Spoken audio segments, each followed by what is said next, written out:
Bom dia, que bom estar aqui. Estava conversando com a equipe de louvor, não vai dar para ouvir todos, nem para ouvir um também, né? Mas como é que vocês passaram a semana, como é que vocês estão? Lembrando que a gente está aí, até o Dani falou comigo esses dias, que a Vide vai ter um celular específico para você se conectar com a gente, se você quiser bater um papo comigo, ou com qualquer um da equipe administrativa, inclusive, mas especialmente comigo, você pode chegar comigo hoje, inclusive, para conversar comigo, ou marcar um dia para conversar comigo. Esses dias foram intensos, de muitas conversas com algumas pessoas, inclusive eu vou receber dois casais hoje em casa, a gente vai bater papo, conversar, vamos orar juntos. E essa é a nossa caminhada e a jornada que queremos ter com vocês. A Vide é uma igreja que temos compreendido a importância do cuidado. E eu, juntamente com a liderança da igreja, a gente se coloca nesse lugar de cuidado. Abra um espaço para ser cuidado, tá bem? Sábado que vem, nós estaremos aqui com o Manuel Moraes. O Manuel Moraes é meu amigo pessoal. Manuel Moraes é uma das pessoas que eu considero mais inteligente, tá? Das que eu conheço. Inclusive é meu amigo, né? Saímos domingo passado para bater um papo sobre o Raiz, que vai acontecer no sábado, das 9 às 11 horas, das 14 às 16h30. Tá bem? O que seria o Raiz? O Raiz se propõe a fazer esse aprofundamento e esta reflexão bíblica.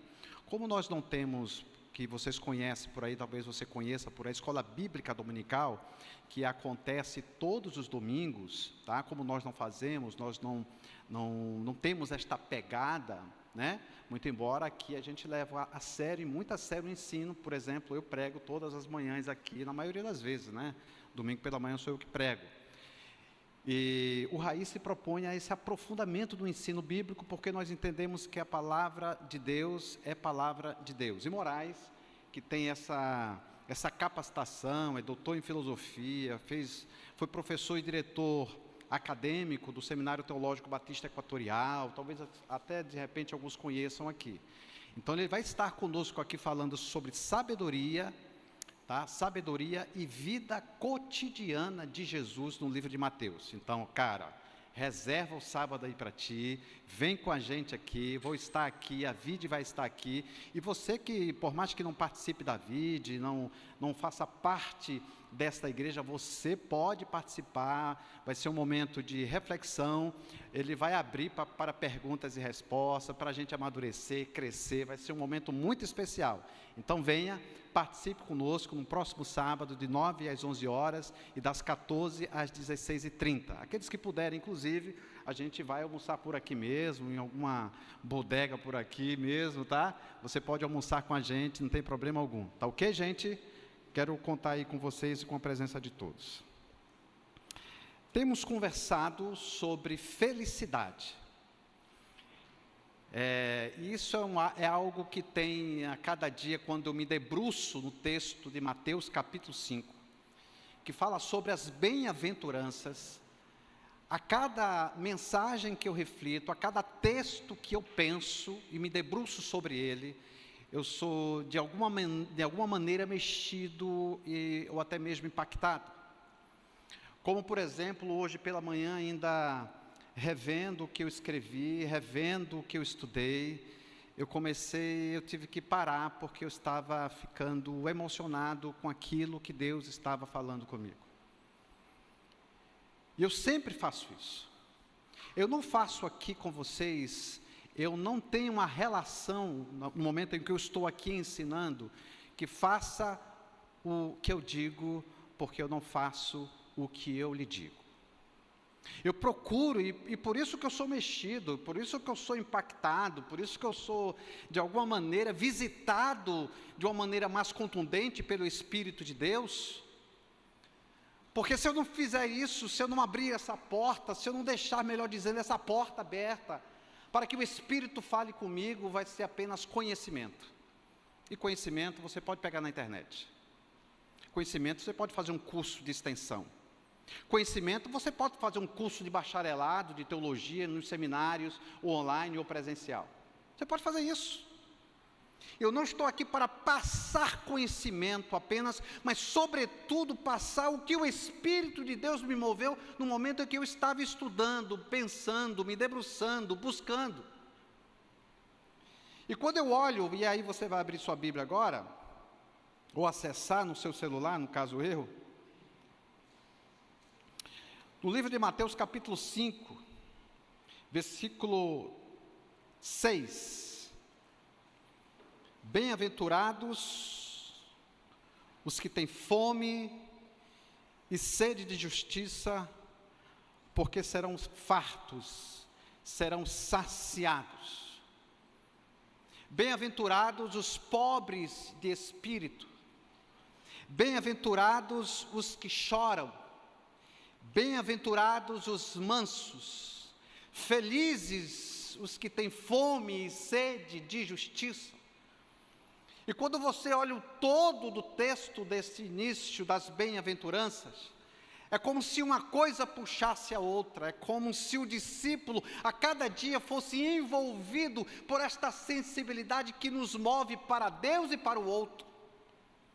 Esta sensibilidade do Espírito que todos os dias somos visitados e revisitados para que a nossa relação com Deus seja uma relação de sensibilidade, em que eu possa sentir Deus, em que eu possa vivenciar Deus na minha história, em que eu possa vivenciar Deus na minha jornada, em que eu possa viver esta relação com Deus que culmine e que me lance ao próximo.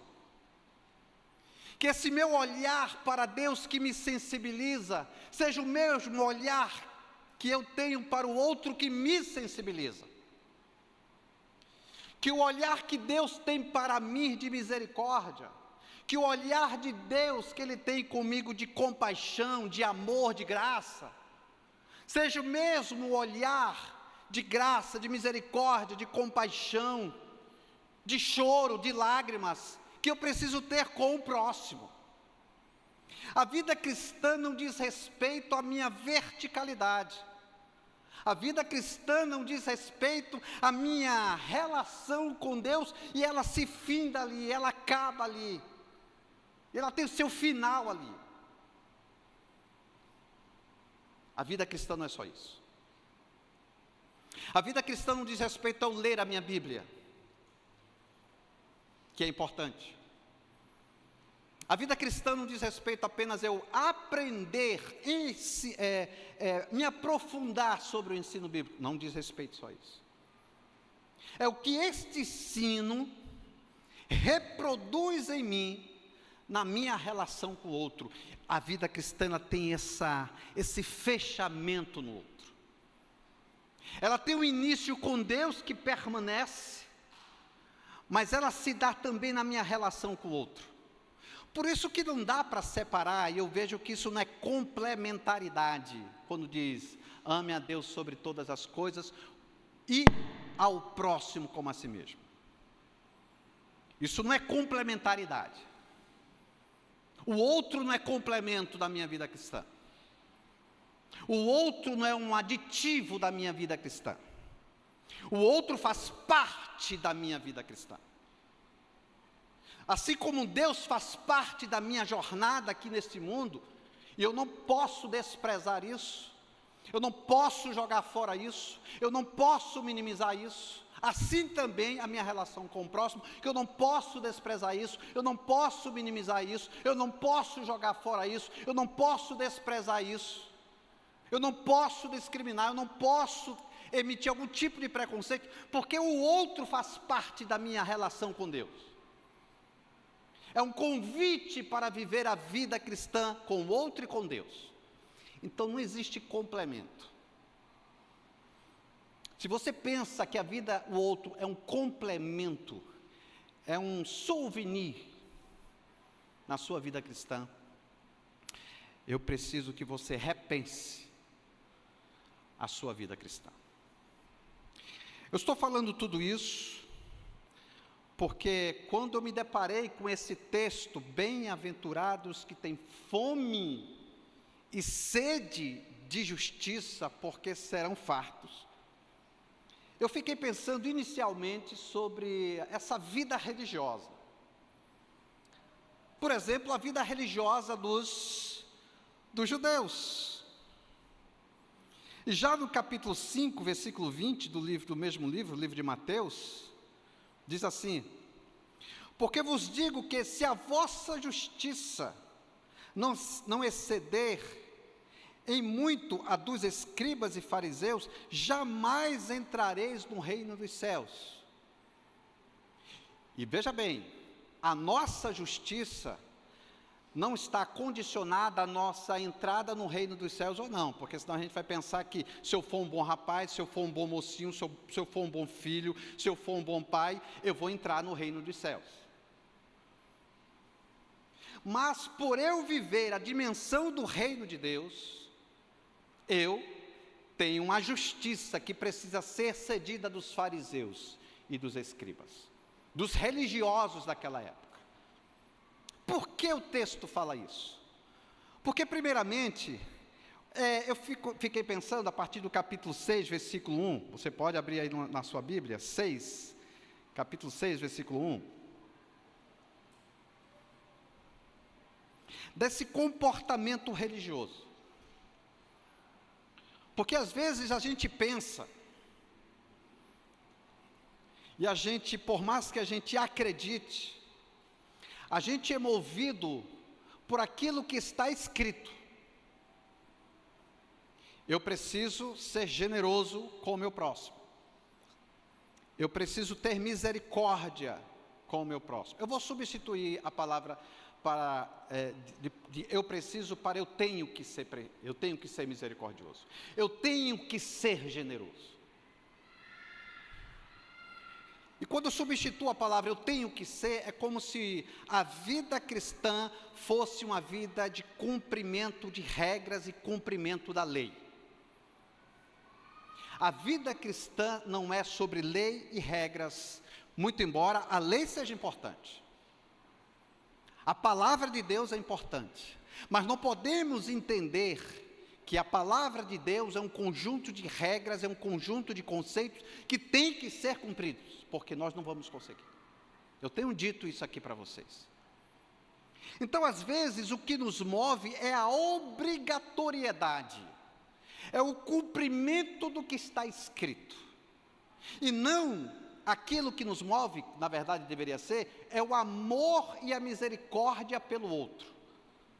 O que deveria me mover na relação com Deus, não são os meus interesses, mas os interesses do reino de Deus. O que deveria me mover é este amor que jamais eu deveria abrir mão na minha relação com Ele. E como eu não abro mão da minha relação com Ele, em nome do amor, eu não posso abrir mão do outro, em nome das regras e da lei. Então o que nos move na relação com o outro é o amor, e não as regras e a lei. Por quê? Se você pega o capítulo 6 do livro de Mateus, versículo 1, diz o seguinte: tenham cuidado de não praticar as suas obras de justiça diante dos outros, para serem vistos por eles. Se fizerem isso, não terão nenhuma recompensa do seu Pai que está nos céus. Então, o que movia a vida religiosa daquela época é: eu faço para ser visto, eu faço para ser valorizado, eu faço para ser percebido, eu faço para ser querido, eu faço para ser amado, eu faço para ser abraçado, eu faço porque eu preciso que o outro me enxergue. Eu preciso disso. Mas isso é escravizador e isto é cansativo. E a vida com Deus se ela se tornar religiosa, um dia você pode cansar ou até mesmo abandonar. O que movia a capacidade, ou, entre aspas, a generosidade deste grupo religioso, é porque eles gostavam de ser percebidos. E não o que movia o coração desse grupo religioso era o amor. Voltando ao capítulo 5 do livro de Mateus, do versículo 6, bem-aventurados os que têm fome e sede de justiça, porque serão fartos. Quando olho para a bem-aventurança, o feliz ou abençoado, aquele que tem fome e sede de justiça, eu me deparei com estas duas palavras chocantes: fome e sede. E quando eu olhei para esta palavrinha, fome e sede, eu fiquei pensando no povo brasileiro. Eu fiquei pensando em nós. E quando nós saímos de casa, nós saímos, pelo menos eu entendo assim, com o princípio de buscar recursos para que a nossa família tenha o que comer. Então, o que me motiva para o trabalho, primeiramente,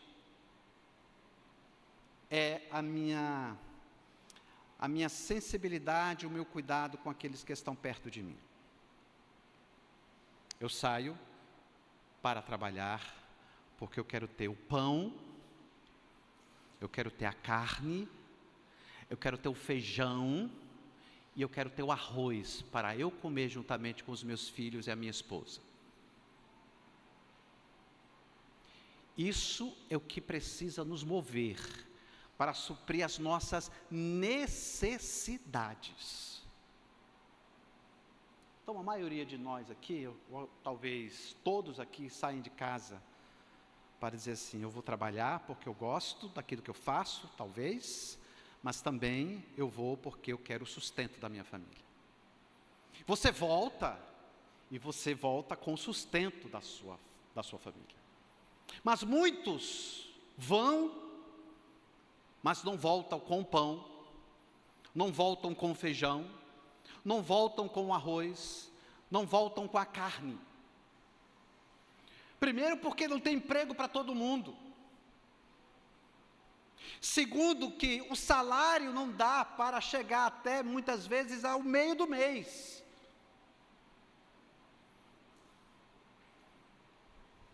A minha mãe, de forma amorosa comigo, quando eu tinha mais ou menos meus 21 anos, 19 a 21 anos de idade, eu era o único que tinha um trabalho em casa. Eu trabalhava num banco. E eu recebia os tickets para fazer o supermercado. E o resto do dinheiro era para pagar meu cursinho, pagar uma conta de luz e fazer alguma outra coisa. Passagem de ônibus.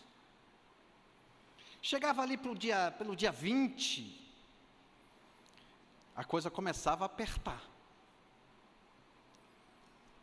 E aí a gente fazia o seguinte: a gente teve uma brilhante ideia de, num quintal de casa, a gente plantar capim-santo.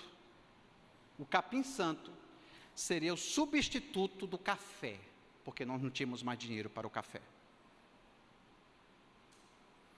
E a minha mãe, generosamente e amorosamente, disse uma vez para mim: filho, eu guardei esse queijinho aqui para você, já que você é o único que trabalha aqui, para que você tenha o que comer, um queijinho especial para você.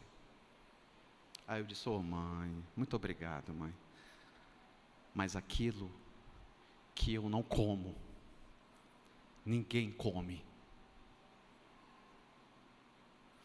Então esse queijo a gente vai dividir para todo mundo. E no dia que acabar, acabou. Eu ia trabalhar, mas dia 20 não tinha o café. No dia 20, às vezes faltava a manteiga. No dia 20, era uma dificuldade para reunir as panelas, para cozinhar e ter o que comer. Esse texto me fez refletir isso sobre mim, sobre a minha história. Mas esse texto me lançou para o outro. Esse texto me lançou para perceber a necessidade ainda mais das pessoas que não têm o que comer, daqueles que de fato têm fome, daqueles que de verdade não têm uma água potável para matar a sua sede, que é o caso do Nordeste. Isso mexeu comigo. E como é que nós queremos viver a vida cristã sem entender que o outro faz parte da minha jornada enquanto vida cristã? E às vezes nós estamos tão envolvidos com o trabalho, e não é um problema nisto, mas às vezes nos excedemos tanto com o trabalho, que nós não enxergamos a necessidade do outro, não ouvimos o grito do outro, o grito da criança chorando porque não tem o leite para tomar, o grito dos oprimidos, dos necessitados, ou porque nós nos tornamos talvez insensíveis, ou porque talvez nós não queremos mais ouvir o grito de socorro, socorro, me ajude, eu não tenho o que comer. E mergulhamos no trabalho, e o trabalho nos lança para um outro lugar, o lugar da ganância, o lugar da necessidade de acumular, de conter, de possuir, de ficar rico, de ser próspero, e ainda lançamos essa porcaria da teologia da prosperidade, desculpa a expressão. A vida cristã e a felicidade não está atrelada à sua caminhada sozinho ou sozinha. A felicidade no reino de Deus é a felicidade com o outro, não é a felicidade solitária, não é a felicidade em que você vai traçar o seu próprio caminho, e quando você enxerga no seu próprio caminho, você se enxerga sozinho ou sozinha. E se você entender que a felicidade é um caminho que você constrói sozinho ou sozinha, no final da sua jornada, você vai olhar para trás e vai dizer: a vida não valeu a pena.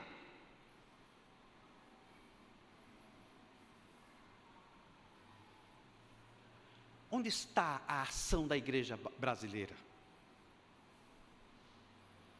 Por exemplo,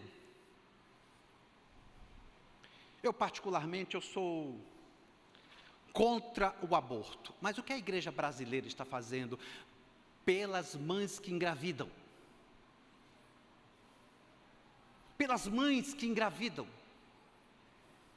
que não têm onde morar, que é expulsa de casa, que é discriminada pela família por ter sido engravidado, por ter sido, nesse momento, engravidado. Como é que é isso? O que é que a igreja está fazendo por isso?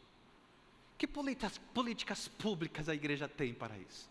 Mas nós dizemos, somos contra o aborto. Mas o que estamos fazendo?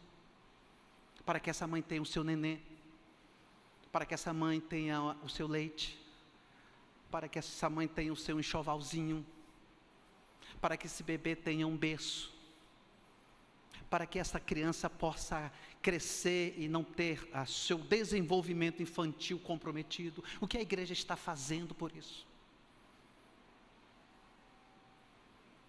A felicidade é a felicidade com o outro. Em Mateus capítulo 10, versículo 25, narra uma história. E essa história me faz ampliar ainda mais que nós precisamos ter fome e sede de justiça. Principalmente dentro de um contexto brasileiro, né? de números de desempregados, de pessoas com fome, de pessoas que não têm o básico para a sua sobrevivência. Pode ter o pão, o café, mas isso não dá o básico para ter a qualidade de vida. Eu estava no seminário em 2009, quando eu estava no seminário, eu ouvi um professor dizendo que essa questão da igreja se envolver socialmente, da igreja se preocupar com os oprimidos, da igreja se preocupar com os pobres, isto é função do Estado, não é função da igreja, não é missão da igreja, isso é missão do Estado. Eu diria que isso é um discurso com requinte de crueldade, porque você usa o nome de Deus para legitimar a pobreza e a separação entre aqueles que têm e aqueles que não têm.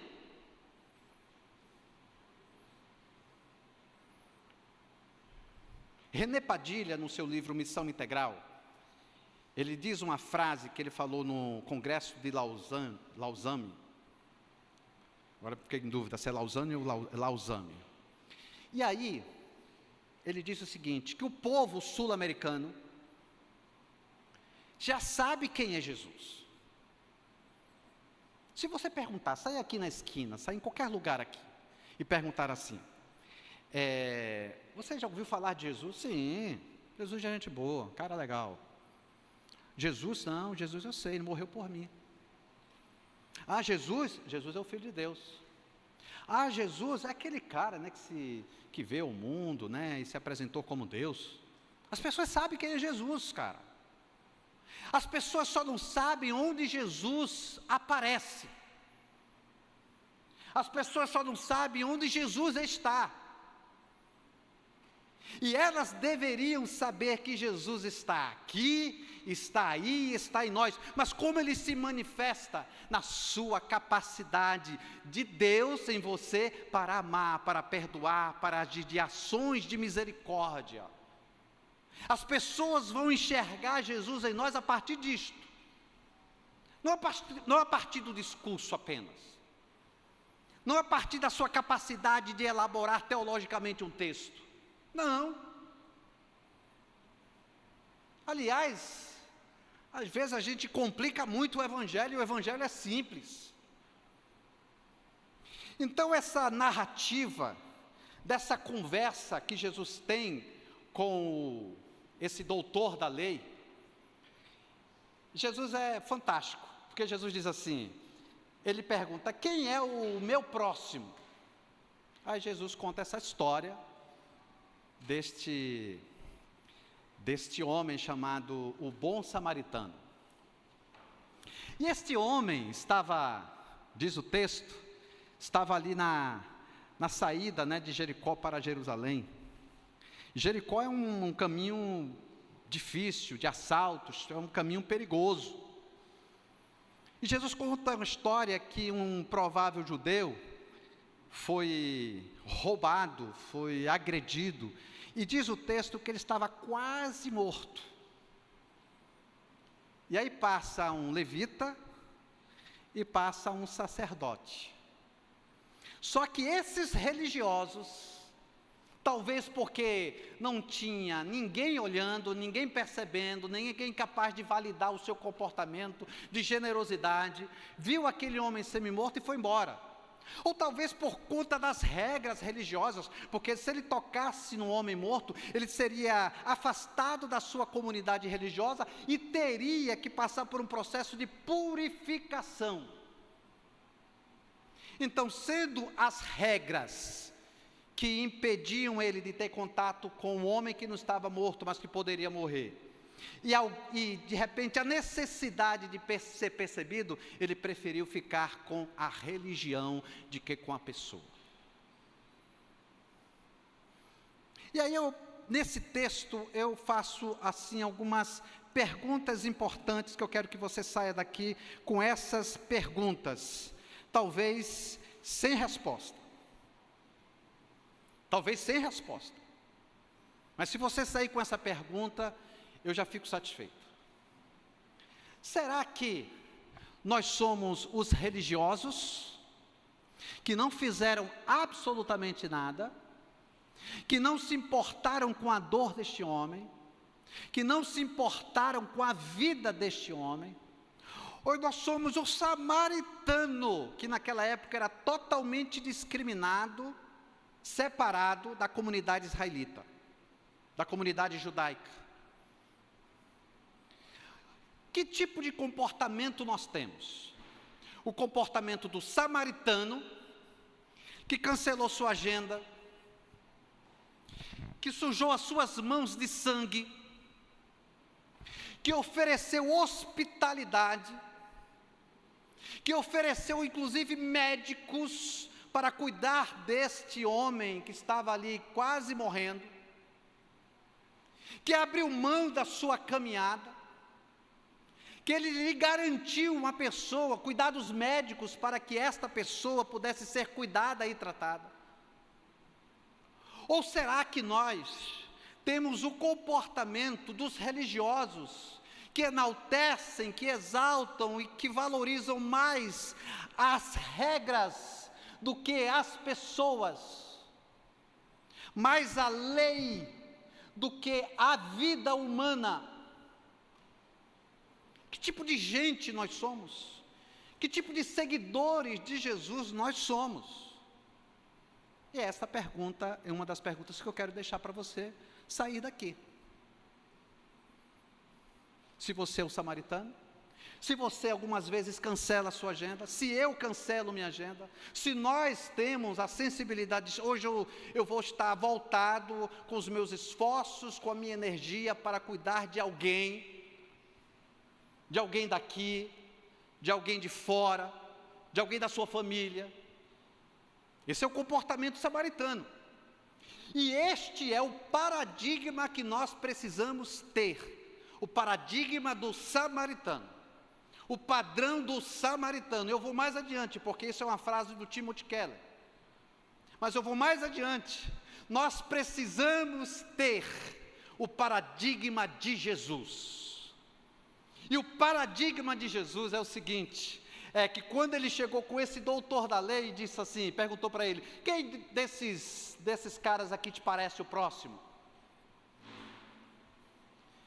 E aí o doutor da lei, para não usar o nome samaritano, disse o seguinte, é aquele que usou de misericórdia. Jesus amplia o conceito de próximo, que o próximo não precisa estar necessariamente ou obrigatoriamente a sua comunidade de fé, que o próximo não precisa necessariamente ou obrigatoriamente de alguém que você convive dia a dia, que são seus pais, seus filhos, sua família. Jesus amplia essa concepção de próximo e diz, sabe aquele judeu que estava lá, que ajudou o samaritano, que são inimigos, que tem diferenças, que tem rusgas, que tem embates, que são inimigos, sabe essas pessoas aqui? É o teu próximo. Esse é o teu próximo. Então, gente, ter fome e sede de justiça não diz respeito apenas a você não aceitar o mal, mas você estabelecer de forma presente o bem. Não basta apenas você contestar, isso está errado, isso está certo. Não basta apenas você dizer o que é certo e o que é errado. Não basta apenas você identificar o que é mal e o que é bem. É preciso você se engajar para a prática do bem.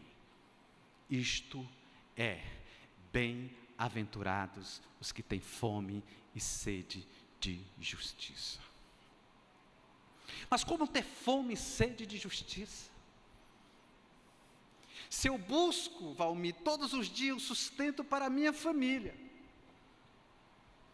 E eu quero dizer para você que esta necessidade ou este movimento de perceber o grito dos oprimidos não vai nascer em você, com seus esforços, com seu empenho, com a sua capacidade de reunir energia para que possa sobrar alguma coisa para o próximo. Não. Esta fome e sede de justiça vem de duas maneiras. Primeiro, de você entender que é Deus que age em você, colocando esta fome e sede por justiça. Segundo, é que o exemplo maior de uma pessoa que tem fome e sede de justiça foi do próprio Jesus. Pai, perdoa porque não sabem o que fazem. Como eu disse, Ele é o nosso maior paradigma de justiça. Ele é o nosso maior padrão, exemplo de justiça. Então, como você individualmente, como eu individualmente, temos praticado a justiça como princípio de vida e como jornada na caminhada do reino de Deus? E eu vou ampliar mais ainda. Nós, enquanto vide, nós, enquanto igreja, somos os religiosos que se afastaram do oprimido, ou nós somos aquele samaritano que abriu mão das suas regras e de quem estava diante dele? Quem nós somos enquanto seres individuais e seres coletivos? Como corpo que nós sabemos que somos corpos pertencentes, inseparáveis de Jesus. Nós precisamos ter fome e sede de justiça.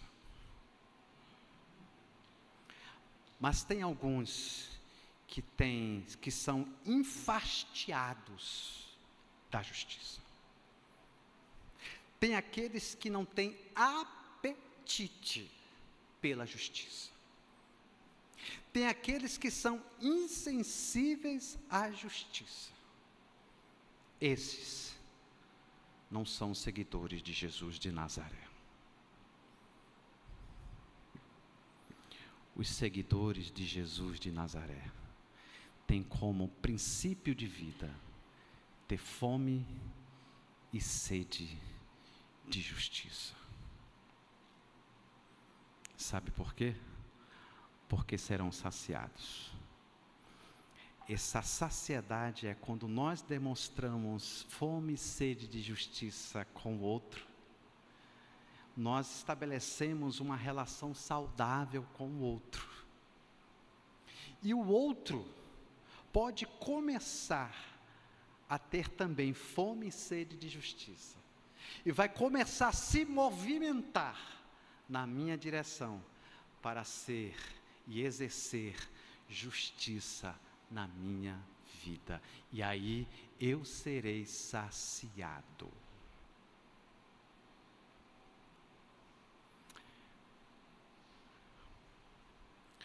Eu ia falar assim, faz tempo que eu não faço isso, mas eu fiz com o Max. Mas eu tive uma experiência lá atrás que eu quero viver isso novamente. E faz tempo que eu não vivo isso. Eu era pastor de uma comunidade aqui na Humaitá. Nós fizemos uma ação social lá na igreja para atender os necessitados, as pessoas que precisavam de alguma orientação médica, de alguma receita médica, de algum tipo de intervenção. E aí eu conheci a Dona Maria. Dona Maria era uma pessoa simples, Dona Maria era uma pessoa pobre. E aí eu pedi para as pessoas, para que as pessoas pudessem fazer a relação, para que a gente pudesse se distribuir para uma visita cordial, de amizade, para que as pessoas pudessem conhecer a realidade social do nosso bairro, da nossa cidade. E a Dona Maria foi uma das pessoas que eu visitei. Fui lá no barraco da Dona Maria. E aí eu disse assim: Dona Maria, eu vou na sua casa. Ela disse: vai? Vou levar uma bolachinha e um cafezinho para a gente comer e prosear. E eu fui para a casa da Dona Maria. Cheguei na casa da Dona Maria, tinha um banquinho. E o outro banquinho era dela. Ela morava sozinha. Eu sentei no banquinho e comecei a comer a bolacha com café. Esse foi um dos encontros mais marcantes na minha caminhada com Jesus.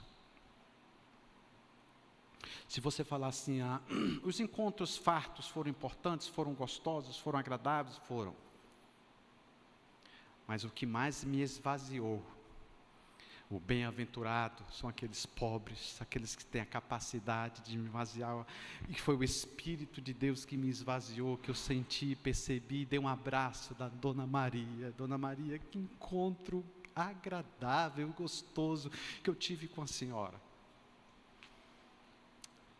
E depois nunca mais eu fiz isso.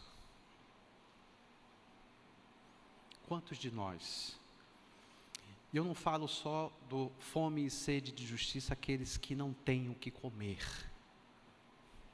mas fome e sede de ouvir, fome e sede de escutar, fome e sede de afetividade, fome e sede de uma conversa amigável, agradável, gostosa e recheada de risos e gargalhadas.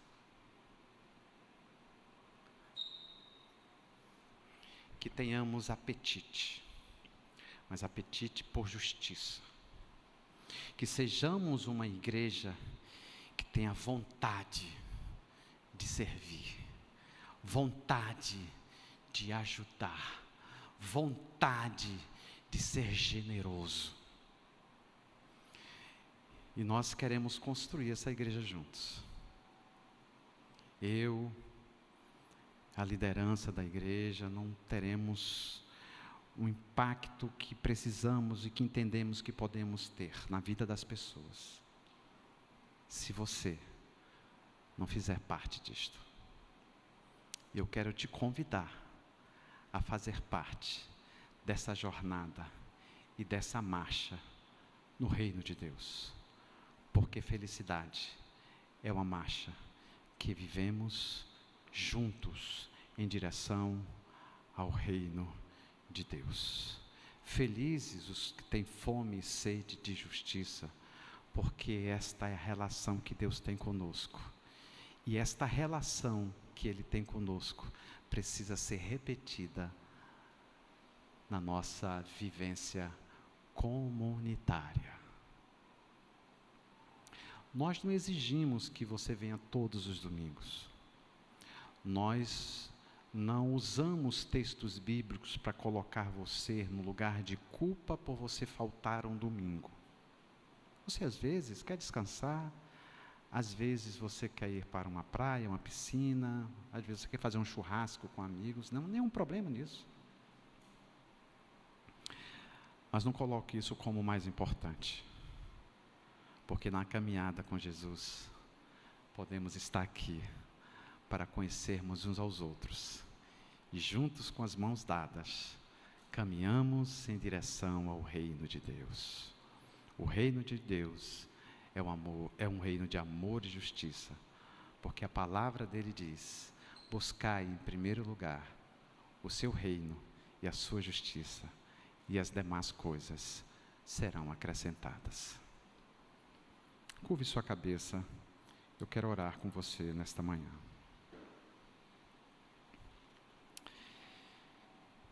Senhor, muito obrigado por esta manhã tão agradável, nesta manhã tão gostosa. Não queremos viver o Evangelho na perspectiva da obrigatoriedade. mas queremos viver o Evangelho de Jesus, nas bem-aventuranças, nessa felicidade de estarmos contigo. E como é bom estarmos contigo, como é bom vivermos e sentirmos essa gostosa relação que tu tens conosco, de amor, de cuidado, de generosidade, de perdão, de compaixão. Como é gostoso viver isso. Entendermos e termos a convicção que por mais cometamos deslizes, tu estás ali conosco para nos abraçar e nos perdoar. Quem nos separará do amor de Deus que está em Cristo Jesus? Os nossos pecados? Não, Senhor, não acredito que são os nossos pecados, mas são as nossas próprias ações egóicas, individuais, voltadas para si mesmo, que nos afastam de Ti. Oh Deus, nos traz de volta nesta relação de amor, e que essa relação de amor seja uma relação de amor vivida numa perspectiva comunitária. Isso sim, isso é a vivência na mais profunda e gostosa vivência do Evangelho. A nossa alegria de estar juntos, de cantarmos juntos, de almoçarmos juntos, de tomarmos café juntos, mas também de servirmos juntos, de termos a fome e sede de justiça, nesse país tão sofrido, nesse mundo tão desigual, de mulheres, homens, crianças que choram porque não têm o que comer, de crianças que morrem desnutridas no mundo, e que se reunisse, Senhor, a igreja, e que nós não tivéssemos esta relação de separação ou de superioridade entre uma e outra. Se nós nos uníssemos, o quanto nós iríamos servir, exercermos justiça na nossa cidade, no nosso país e neste mundo. Senhor, nos ajuda a sairmos deste lugar de superioridade, a sairmos deste lugar de individualidade, de sairmos deste lugar de pensarmos que a vida se conceitua, se define a partir dos nossos próprios interesses. Possamos sair daqui cheios de Ti, Senhor, e vivermos a relação com o outro, tendo sempre fome e sede de justiça. Amém, Senhor, amém.